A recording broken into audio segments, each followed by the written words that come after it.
داشتن یک کیف شکیل و زیبا و در عین حال سبک برای هر خانومی از واجباته. سلام دوستان، به کانال قلاب بافی خودتون خوش اومدین. من مژده هستم و قراره که در این پست این کیف ساحلی زیبا رو با هم آموزش ببینیم.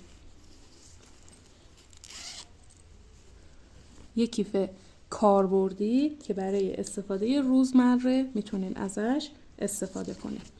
داخل کیف کاملا آستردوزی شده و یک جیب کوچیک هم داخل آستر ما به این صورت دوختیم که وسایل ریز و کوچیکمون رو میتونیم داخلش قرار بدیم. بریم که با هم آموزشش رو شروع کنیم. لوازمی که برای بافت این کیف ما نیاز داریم حدود 270 گرم نخ رافیا هست. بهتره که رافیای تابیده استفاده کنید. قلاب متناسب با نخ که اصولا از قلاب شماره 3.5 و 4 استفاده میکنن. احتیاج داریم به زیپ که هم بهتره هم رنگ نخ یا آسترتون باشه. احتیاج داریم به سرزیپ و آستر سوزنی. اینا لوازمی هست که ما برای بافت این کیف بهشون نیاز داریم. برای بافت این کیف لازمه که ما یک کفی بیضی برای کارمون ببافیم. آموزش کفی بیضی اولین آموزش کانال هست. از اونجا میتونید کفی رو یاد بگیرید و برای این کیف من 30 تا زنجیره زدم و 1 2 3 4 5 رج هم کفی رو بافتم. این کیف احتیاج به دورگیری نداره، یعنی لازم نیست که ما کفی رو دورگیری کنیم.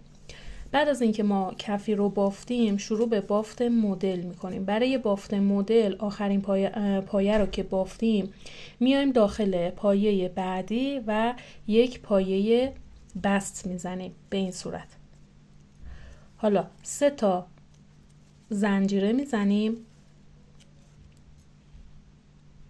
بعد از اینکه 3 تا زنجیره رو زدیم دقیق کنار همین پایه، یعنی همینجا، یک پایه بلند میبافیم.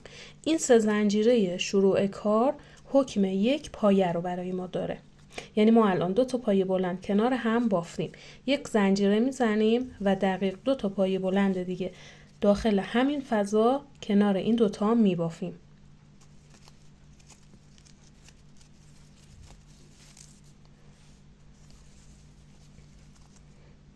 یک و 2. خب حالا از قسمت پایین یک خونه رو رها میکنیم، نمیبافیم، میایم داخل پایه بعدی رو یک پایه بلند میبافیم به این صورت. دوباره یک خونه رها میکنیم. بعد از اینکه این پایه رو بافتیم یک خونه رها میکنیم، میایم داخل پایه بعدی این بافت رو تکرار میکنیم. یعنی 2 تا پایه بلند،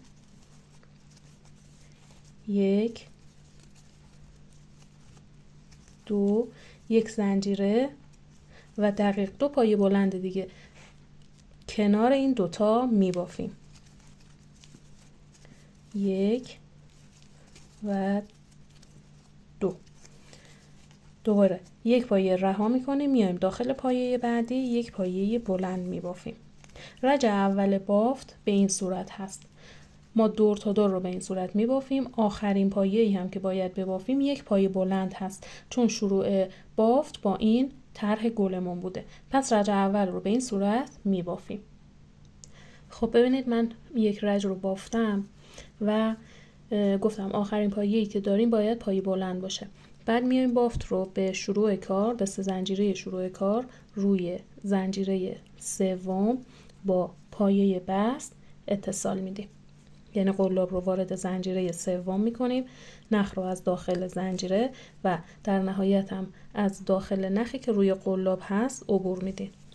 رج اول به این صورت کامل میشه. حالا آخرین پایه رو که بافتین، اگر اینجا مثلا پایه 2 تا پایه داشتین مشکلی نداره، یا اگر کلا پایه‌ای هم نداشتین مشکلی نداره. خب برای رج بعد ما باید بافت رو برسونیم به وسط این پایه بلندها. برای این کار با بافت پایه بست این کار رو انجام میدیم. میایم روی پایه بعدی هم پایه بست میزنیم.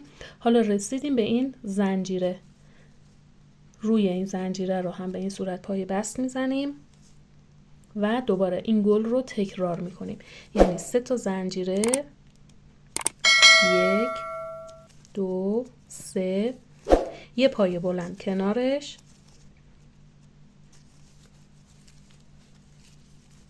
یک زنجیره، 2 تا پایه بلند دیگه دقیق کنار همین 2 تا پایه بلند، 1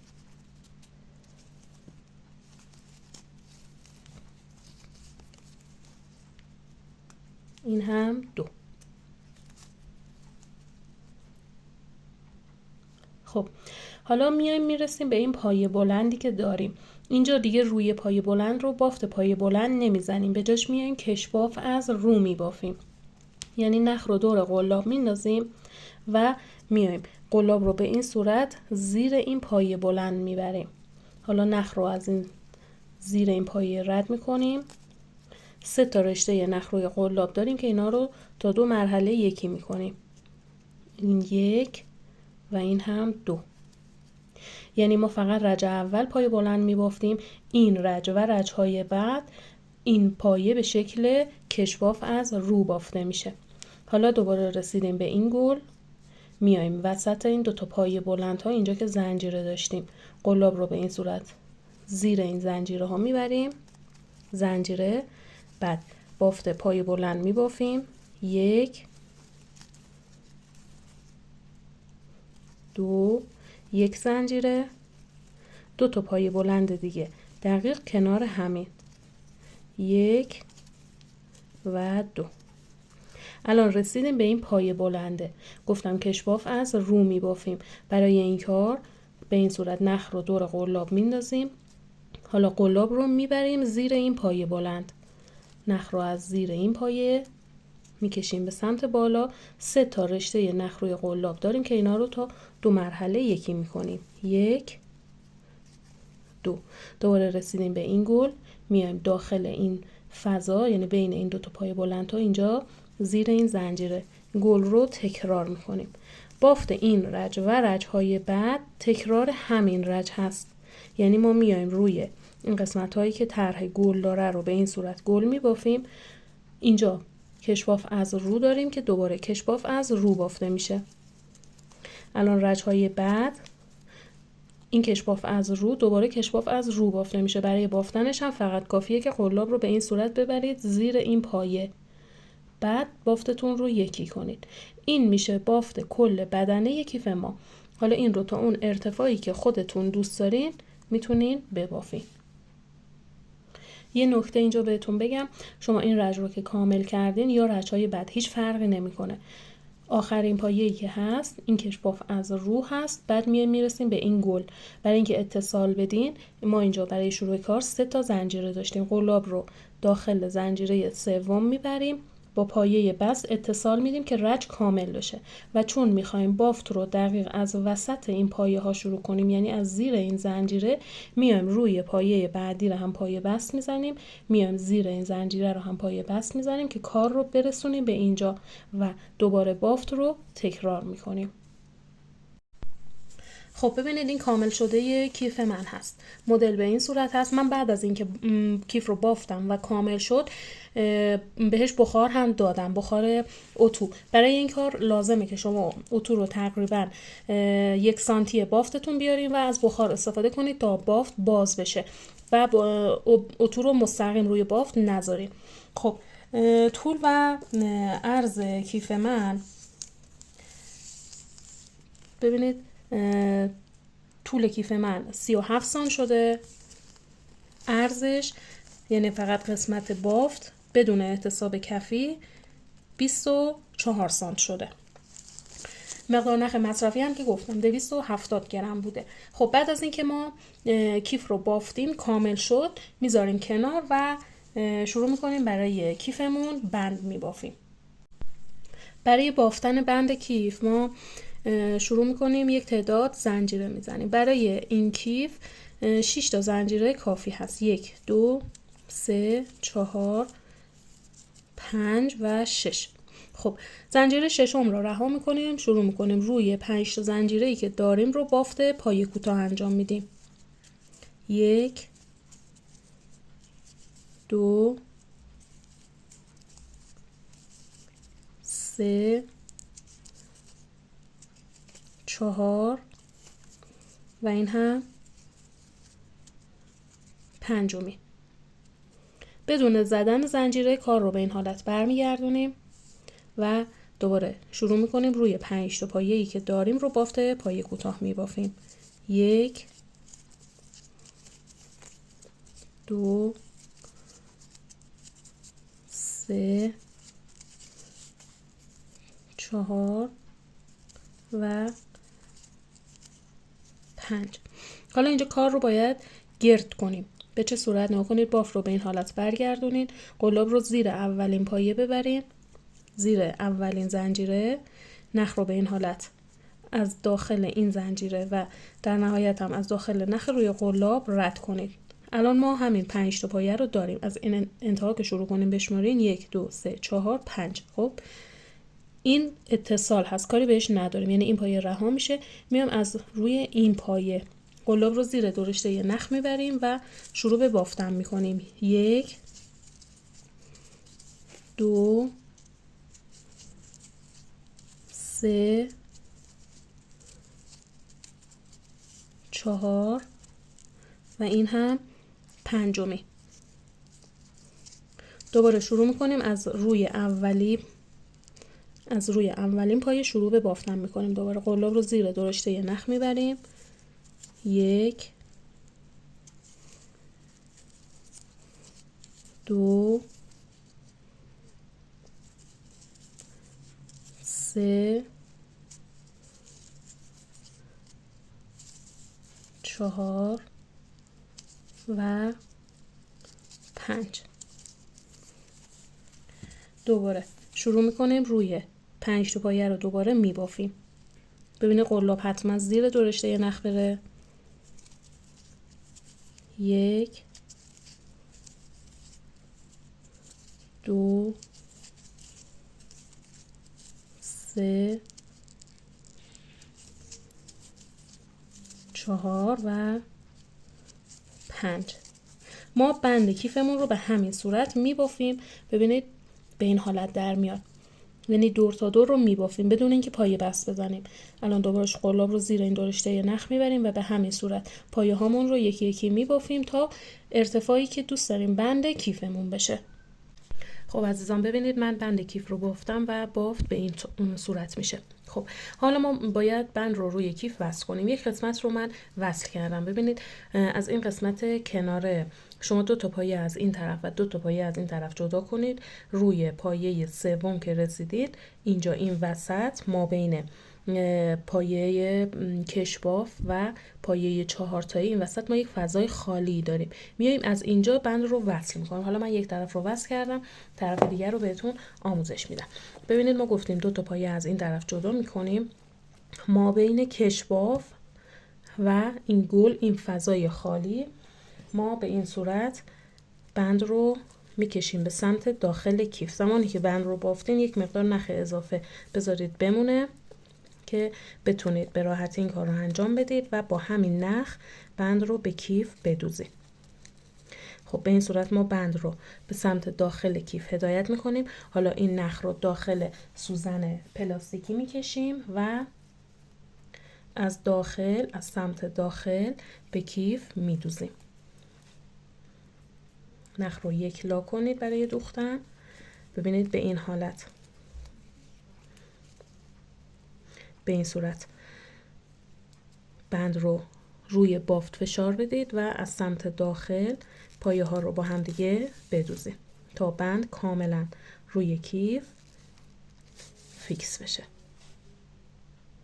خب ببینید من یک طرف رو بند رو دوختم. حالا نخهای اضافهش رو قیچی میکنیم و برای طرف دیگه هم به همین صورت. ببینید از این قسمت 2 تا گل رو جدا کنید، بیاین از گل سوم ما بین این پایه کشباف و این گل، یعنی این وسط این فضای خالی که اینجا دارین، بند رو به این حالت به سمت داخل کیف هدایت کنین. بعد مثل طرف دیگه به داخل کیف این رو به این صورت نگاه کنید، اینجا روی این قسمت باف به این حالت نگه دارید و با سوزن پلاستیکی و نخ همرنگ این یک قسمت رو هم بدوزیم. خب این هم از بند کیفمون. خب حالا میریم برای دوختن آستر. خب برای برش و اندازه زدن آستر ما از سمت داخل کیف این کار رو انجام میدیم. ببینید از اینجا که اولین گل هست متر رو داخل کیف قرار میدیم تا این قسمت. الان برای من 36 سانت شده. خب من طول آسترم رو به اندازه 36 سانت باید برش بزنم. عرض کارم هم از این قسمت بالا تا این قسمت، یعنی نزدیک به کفی کیفم 24 سانته. یعنی آستری که باید برش بزنم 36 در 24 باید باشه. برای این کار لازمه که شما ابتدا آستر رو به حالت دولا روی هم قرار بدید و این اندازه رو روی آسترتون برش بزنید، یعنی 36 در 24 و به صورت دولا باشه آسترتون.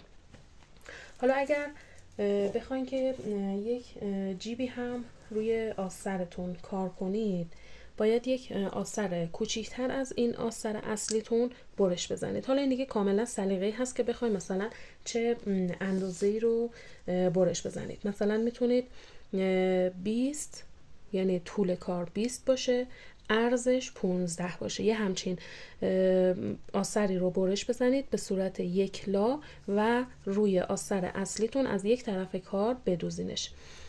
برای این کار هم وقتی آستر رو برش زدین روی آستر اصلی قرار میدین و از سه طرف کار، یعنی اینجا قسمت پایین و این طرف روی آستر اصلیتون بدوزید. قبلش هم میتونید آستر رو به این حالت برگردونید.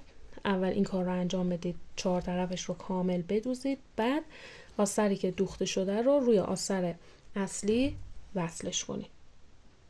خب ببینید این هم جیبی هستش که من روی این آستر دوختم. حالا ما باید زیپ رو این قسمت بالا از دو طرف وصل کنیم، بعد کناره ها رو به هم بدوزیم و در نهایت هم آسترمون رو به داخل کیفمون وصل کنیم. ببینید بهتره که از زیپ های متری استفاده کنید. برای اینکه سرزیپ رو روی زیپ جا بندازید، این قسمت بالای سرزیپ رو یک کمی باز کنید و از این طرف این سرزیپ به این صورت این رو ببرید داخل زیپ، طرف دیگر رو هم به همین صورت.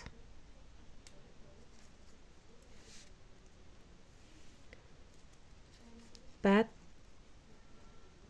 دو طرف بالای زیپ رو با دست نگه دارین و به این حالت به راحتی سرزیپ روی زیپ جا میافته. حالا این سرزیپ رو تا قسمت پایان، یعنی تا این طرف زیپتون باید بکشینش تا این قسمت. خب تا این قسمت بکشید، اضافهش رو قیچی کنید و بدوزینش به کیف. ببینید من رو تا قسمت آخر کشیدم. بعد این رو به این حالت باز کنید. اینجا نکنید خب یک دست و یک اندازه نیستش، پس ما این قسمت ها رو قیچی میکنیم.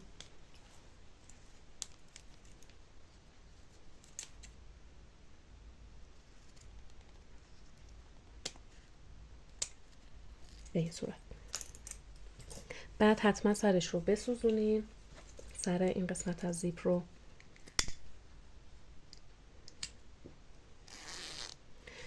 خب حالا آستر رو دوباره به حالت دولا روی هم قرار بدید. آسترتون اگر طرحدار هست سمت داخل قرار بگیره.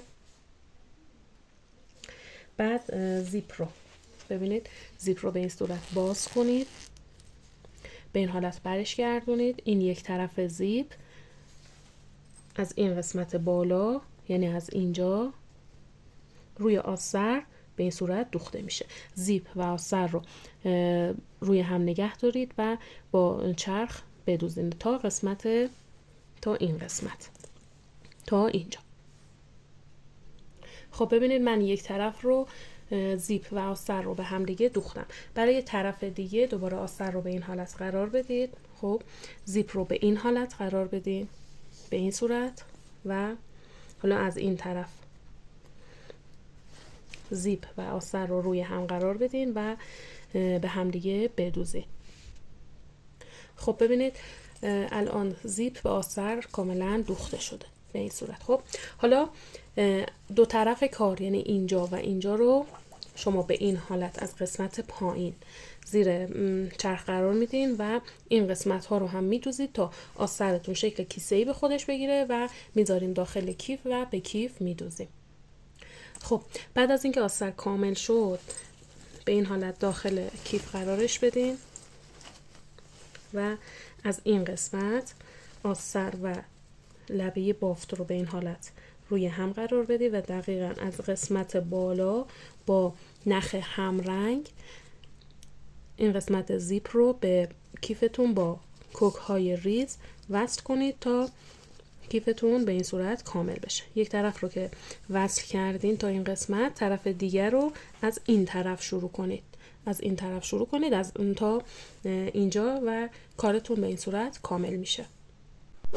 خب عزیزان، این آموزش هم کامل شد.